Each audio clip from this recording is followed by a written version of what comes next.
Hi friends, सर्वप्रथम सर्वांना माझा नमस्कार। मी प्रेरणा तुमचं माझ्या या किचनमध्ये अगदी मनापासून स्वागत करत आहे।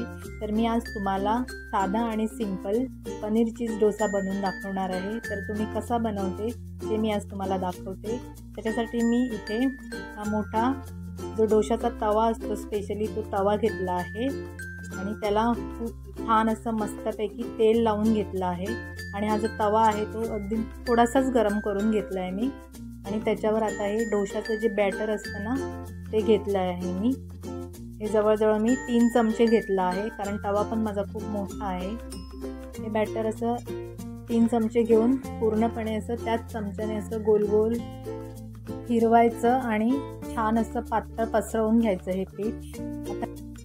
आता हे पीठ व्यवस्थित पसरवून घेईपर्यंत गॅसची आच जी आहे ना ती मीडियम आचेवरच आहे, नाहीतर जास्त हाय आचेवर ठेवली ना तर ते खालनं करपू शकतं आणि एकत्र होऊ शकतं। तर आता माझा पूर्णपणे पसरवून झाला आणि गॅस मी मोठा केला आहे।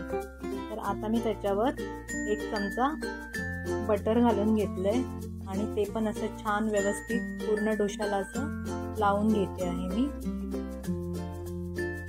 तुम्हाला जेवढं पाहिजे तेवढं तुम्ही बटर टाका। आणि आता ह्याच्यावर चीज किसून टाकायचं। माझ्याकडे आता चीज नाही आहे म्हणून मी हा स्लाइस घेतला आहे। तर असं स्लाइस पण बारीक बारीक तुकडे करून तुम्ही टाकू शकता। तर मी असे आता बारीक बारीक तुकडे करून टाकलेत। पूर्णपणे 1 स्लाइस घेतला आहे मी। तुम्ही पाहिजे तर 2 पण घेऊ शकता, कारण हा डोसा पण खूप मोठा आहे। आणि आता इथे मी हे जो ऑरिगेनो असतो ना ते थोडंसं चिमूटभर घेतलं आहे। तर हा मी आता हातावरच घेऊन सगळीकडे व्यवस्थित पसरवून घेते, कारण ते वाटीने पसरत नाही व्यवस्थित म्हणून। तर आता परत मी ही थोडीशी पाव चमचा मिरपूड घेतली आहे, ती पण अशीच सेम घेते पसरवून हाताने। आणि अर्धा चमचा चिली फ्लेक्स घेतले आहेत। तुम्हाला जर जास्त तिखट पाहिजे असेल तर तुम्ही 1 पाऊण चमचा घेऊ शकता चिली फ्लेक्स। आणि आता मी 2-3 क्यूब पनीरचे घेतलेत, त्याच्यामध्ये थोडासा घरगुती मसाला आणि थोडीशी हळद घालून त्याला असं चांगलं चुरून घेतलंय। आणि ते पनीर मी आता असं हे वरनं घालून घेते आहे। तर हे असं पनीर खूपच छान लागतं या डोशामध्ये, म्हणून मी असं घालून घेतलंय। हा डोसा तुम्ही एकदा करून नक्की पहा, खूपच सुंदर लागतो आणि टेस्टी पण लागतो। आता मी हे दोन्ही साईडने व्यवस्थित फोल्ड करून घेते, जेणेकरून तो आतला मसाला व्यवस्थितपणे शिजला जाईल।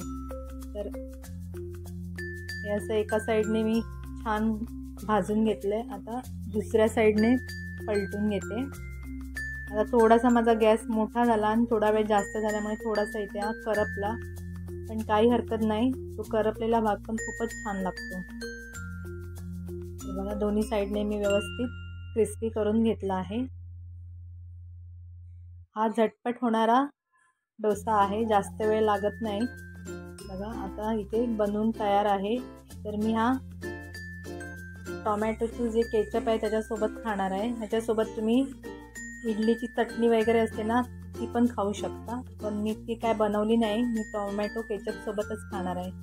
हा बघा आतून किती सुंदर आणि मस्त झाला आहे। वाव, खूपच अमेझिंग आणि भारी लागतो। तुम्ही नक्की एकदा ट्राय करून बघा, लगेच आणि झटपट होतो। सकाळच्या नाश्त्यामध्ये किंवा संध्याकाळच्या नाश्त्यामध्ये किंवा लहान मुलांना असा गरम गरम करून दिला तर खूपच त्यांना भारी वाटेल आणि खूपच आवडेल पण।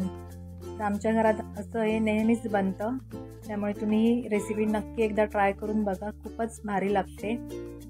संपूर्ण व्हिडिओ पाहिल्याबद्दल खूप खूप धन्यवाद। थँक्यू। चॅनलला सबस्क्राईब नक्की करा।